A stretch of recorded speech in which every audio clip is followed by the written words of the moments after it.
Police वाला आता है, उसको एक लाठी मार के चला जाता है बिना बात के, वो बेचारा सहन कर जाता है, कुछ कर नहीं पाता।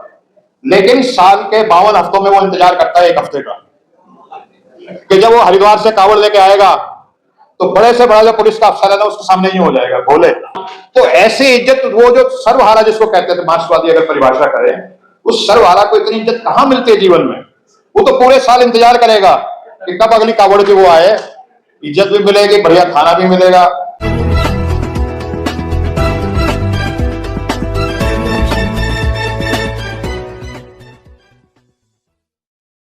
ऐसी बात कही कि जीडीपी का 20% जो है वो ठेकेदारी में जाता है और उसमें आपकी कोई हिस्सेदारी नहीं।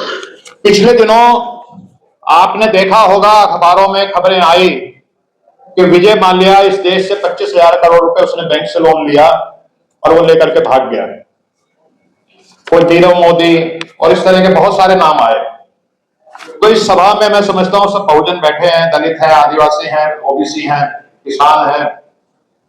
तो क्या आपके परिवार में, आपके समाज में, क्या आप किसी ऐसे व्यक्ति को जानते हैं जो 25,000 करोड़ रुपए का लोन लेकर के भागा हो?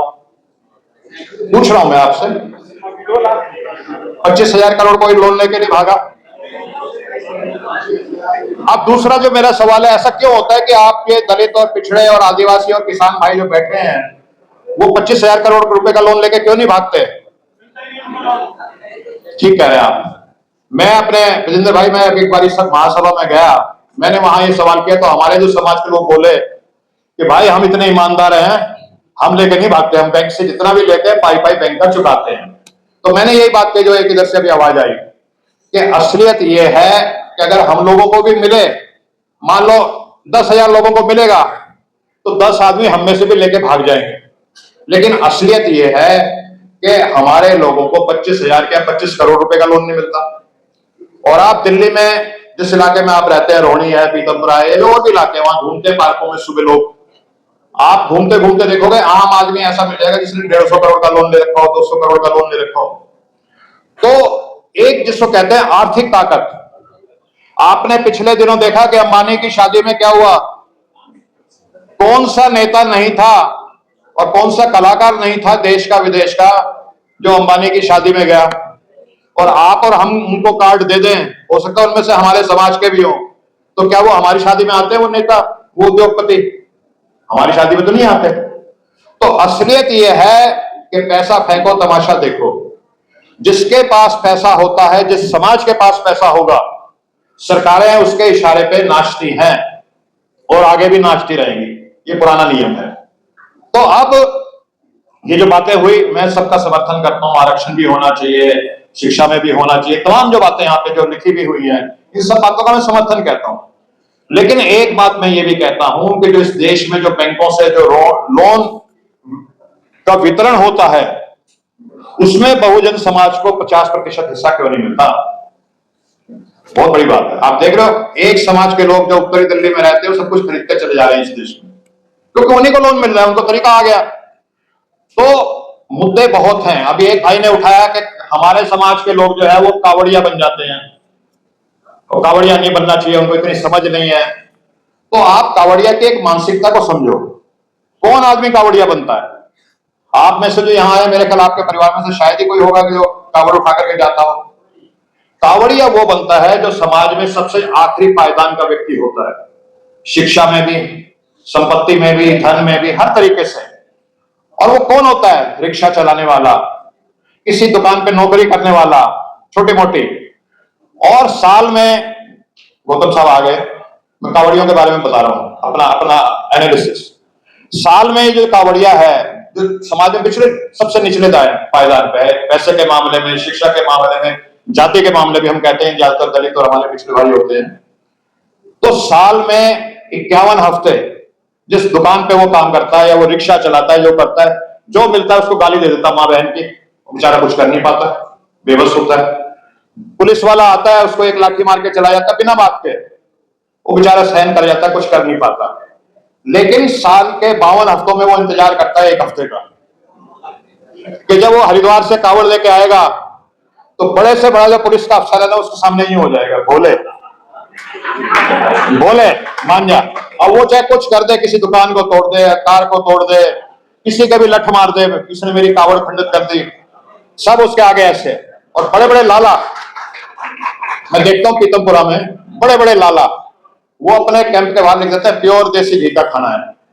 और जैसे कावड़िया आता दिखता है वो वही है जो रिक्शा चलाने वाला है, वो ऐसे आ रहा है। थोड़ा बहुत कई बार वो कुछ स्मोकिंग वगैरह में भी कर देते हैं। वो ऐसा खड़ा हुआ आ रहा है, बड़ा से बड़ा लाला जो 100 करोड़ का है, 500 करोड़ का है, वो उसके आगे हाथ जोड़ के बोले मेरे टेंट में आ जाओ, मेरे कैंप में आ जाओ। और मैंने गौतम जी बड़े बड़े लालाओं को इन कावड़ियों के पैर दबाते देखा है। तो उनको लगता है जो गल्ला है ना जो शिव का, वो इन भोलों की अगर हम सेवा करेंगे तो हमारे जो गल्ला है दुकान का उसमें बरकत आ जाएगी। ये मान तो ऐसी इज्जत, वो जो सर्वहारा जिसको कहते थे मार्क्सवादी अगर परिभाषा करें, उस सर्वहारा को इतनी इज्जत कहां मिलती है जीवन में। वो तो पूरे साल इंतजार करेगा कि कब अगली कावड़ की वो आए, इज्जत भी मिलेगी, बढ़िया खाना भी मिलेगा और सब चीज होगी। तो हमें उनकी मानसिकता को समझने की भी जरूरत है। मेरा कहना यह है जाति जनगणना है, तो हम जी जानते हैं अंबेडकर साहब की जो फिलॉसफी है, जो हमने यहाँ तस्वीरें लगा रखी हैं और उसमें छोटू राम जी की तस्वीर शायद नहीं थी चौधरी साहब की। तो ये जो संविधान बना है, ये जो संविधान बना है ये बाबा साहब ने लिखा, लेकिन जो पीछे का हमारे महापुरुषों का ज्ञान था उसको लेकर अपना अनुभव उसमें जोड़ करके वो संविधान लिखा गया। और इस देश में सदियों से लड़ाई चल रही है। एक तरफ वो लोग हैं जो कमेरे लोगों को पसंद नहीं करते, वो उनको गुलाम बना के रखना चाहते हैं कमरों को।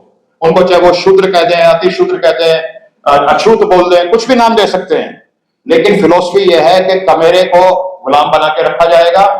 और इस देश में ये अकेला देश है कि जहां जो काम नहीं करता, जिसको ब्राह्मण वैश्य क्षत्रिय बोल देते हैं हम, वो व्यक्ति है जो कभी मेहनत नहीं करता, खेत में हल नहीं चलाएगा, वो कभी हाथ से काम नहीं करेगा, वो बैठ के खाएगा और वो राज करेगा। ये पुरानी चलती आ रही है।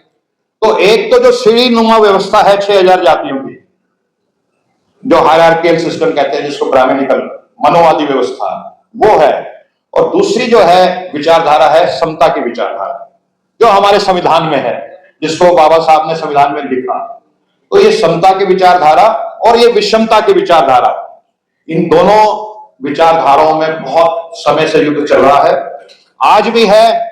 उनको बहकाना आता है। वो कभी कह देंगे कि आपका दुश्मन बिहार में यादव है, यूपी में जाटव है, आपका मुस्लिम दुश्मन वो सब खा गए, हरियाणा में जाट है, वो सारी बातें कहेंगे। कहीं वो कह देंगे मुसलमान आपका दुश्मन है, इससे बचो। लेकिन असली खेल जो ये है कि सारा जो माल वो लूटने का खेल है, और वो चल रहा है, सदियों से चल रहा है। हमारे लोग बार बार चीजों में उनमें आते रहते हैं, तो बहुत ज्यादा मैं नहीं कहूंगा, लेकिन ये है वोल्टायर, जिसने फ्रांसीसी क्रांति हुई, जो बहुत बड़ी दुनिया की इतिहास की क्रांति मानी जाती है, उसने एक बात कही थी कि गुलाम को सिर्फ इतना बता दो कि तू गुलाम है और वो अपनी बेड़ियां खुद तोड़ लेगा।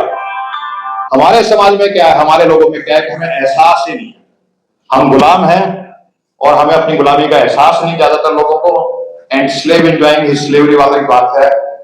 जिस दिन आप लोग इस काम को कर रहे हो, जागरूकता अपने लोगों को जगा दोगे, तो फिर गुलाम अपनी जंजीरें खुद तोड़ लेगा। जय हिंद, जय श्री राम।